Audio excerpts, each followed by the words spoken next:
करतो की यांनी सोनू उर्फ भूपती याला संविधान व श्रीफळ देऊन त्याचे आत्मसमर्पण करून घ्यावे आणि त्याला पुढील आयुष्यासाठी शुभेच्छा द्याव्यात। सोनू उर्फ भूपती हा आपल्या AK-47 रायफलसह मान्य मुख्यमंत्री सरांसमोर आत्मसमर्पण करीत आहे।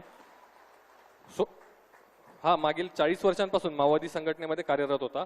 महाराष्ट्र शासनाच्या एकूण 60 लाख बक्षिसासह सर्व राज्यांमध्ये मिळून भूपती उर्फ सोनू याच्यावर एकूण 5.5 कोटी रुपयांपेक्षा अधिक बक्षीस जाहीर केले होते। आत्मसमर्पणानंतर पुनर्वसनासाठी केंद्र व राज्य शासनाकडून याला एकूण 25 लाख रुपये बक्षीस म्हणून मिळणार आहेत।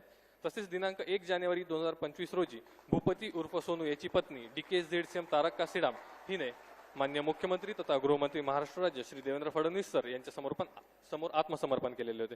मान्य मुख्यमंत्री तथा गृहमंत्री महाराष्ट्र राज्य श्री देवेंद्र फडणवीस सर यांच्या प्रयत्नांमुळेच इतक्या मोठ्या प्रमाणावर मार्ग भरकटलेले माओवादी सदस्य आत्मसमर्पण करून ते लोकशाहीच्या मुख्य प्रवाहामध्ये सामील होत आहेत व त्यांचे जीवन सुखकर होत आहे। याबद्दल आजच्या या कार्यक्रम प्रसंगी सोनू उर्फ भूपती याची पत्नी तारक्का सीडाम यांच्याकडून मान्य मुख्यमंत्री सरांना पुष्पगुच्छ देऊन त्यांचे आभार व्यक्त केले जात आहेत।